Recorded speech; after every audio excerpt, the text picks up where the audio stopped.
Technology, modernization, change is great. But sometimes we need to just go back to the old traditional remedies that worked. The one thing I love about being Caribbean, and when I listen to my African sisters, because we are all just one big community, what I love is our ancestral traditions and how it plays such a big part in our wellness and well-being journey. It's funny how things come like fashion, they do a full cycle and they come back. And listening to my grandmother, who's one of them is still alive, and listening to about tradition, I went to something the other day. I just had this really bad energy that I really needed to release. I went to a sound bath, which apparently we've been doing back in the day of Dot. And all I can tell you, the sounds just took me to a different place. It allowed me to release the negative thoughts, release the negative energy that was consuming me.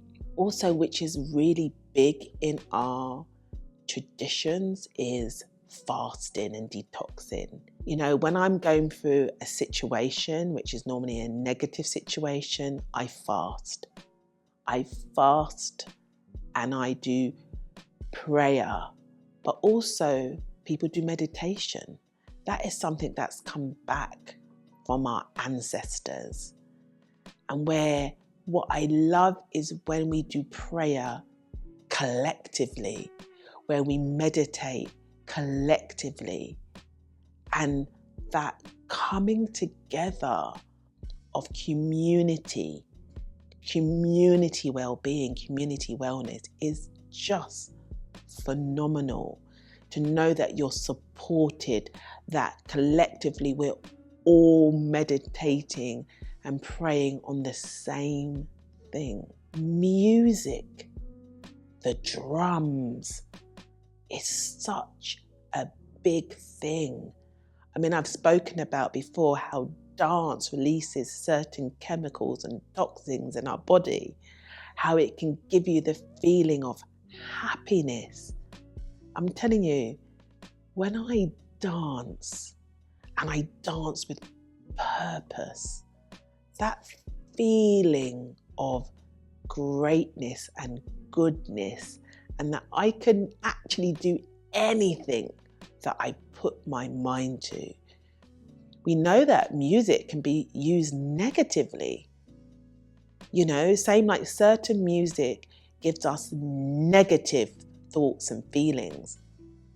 I used to suffer from car rage. I feel very bad about that, but I really did. It was not great. And my mum bought me a CD, a calming CD, and the music. Honestly, I never used to have as much road rage, because how can you have road rage when you're listening to something soft and healing? Like even you go to the gym and you get that pumpy music because it wants to get you in that place. Music is powerful. And then we cannot forget the in the cupboard, from the back garden, from the land, herbal remedies.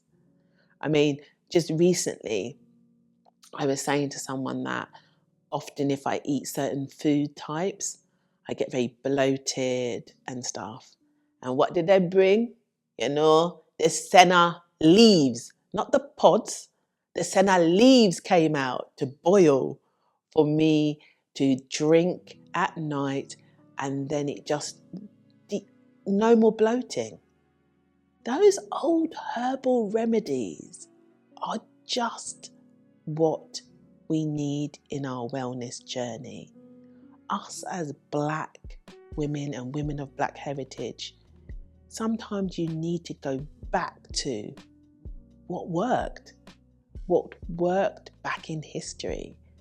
And I embrace all of these ancestral and traditional things that we did back then. I always say technology, modernization, change is great. But sometimes we need to just go back to the old traditional remedies that worked.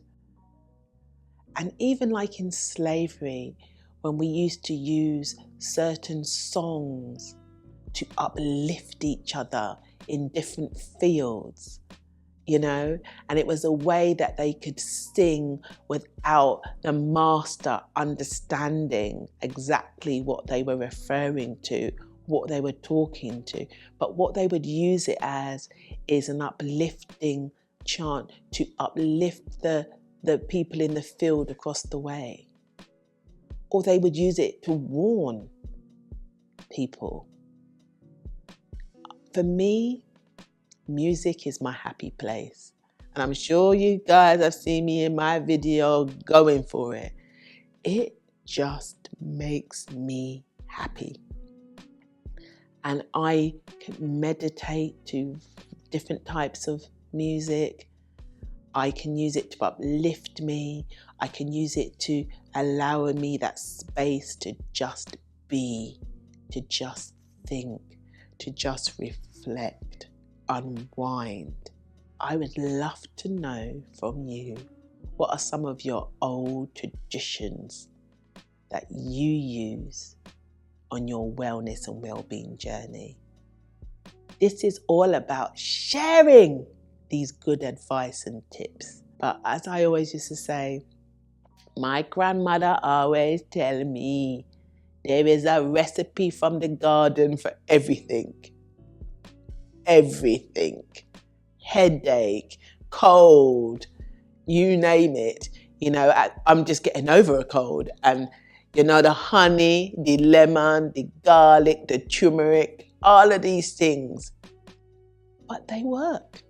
And sometimes taste nasty, but they work. So there's so much things that you can do, but let me think of my top 3 that I think you can incorporate into your daily life now in the modern age.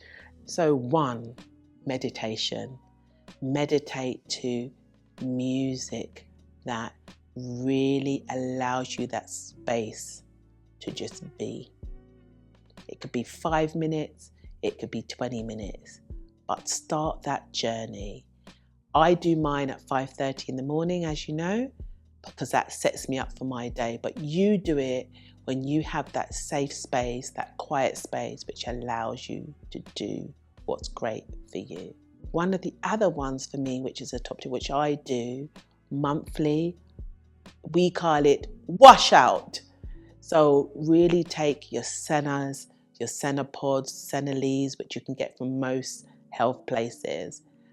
And once a month, really clear out, detox, clear out everything that is not serving you.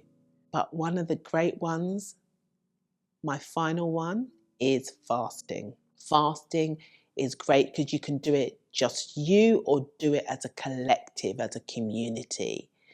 And for me, fasting is where I want to move something negative. I fast, I pray, I meditate.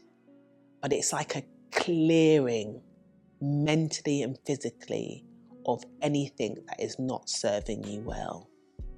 So those are my 3 tips.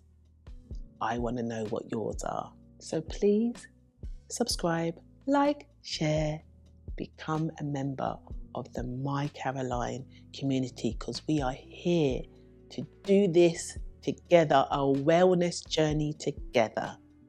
We will uplift, we will laugh, belly laughs. I'm going to just do laughing, some belly laughs. But we, more than anything, we will give you a hug and just know that we are there to support you. As always, signing off as Caroline's daughter, Diane.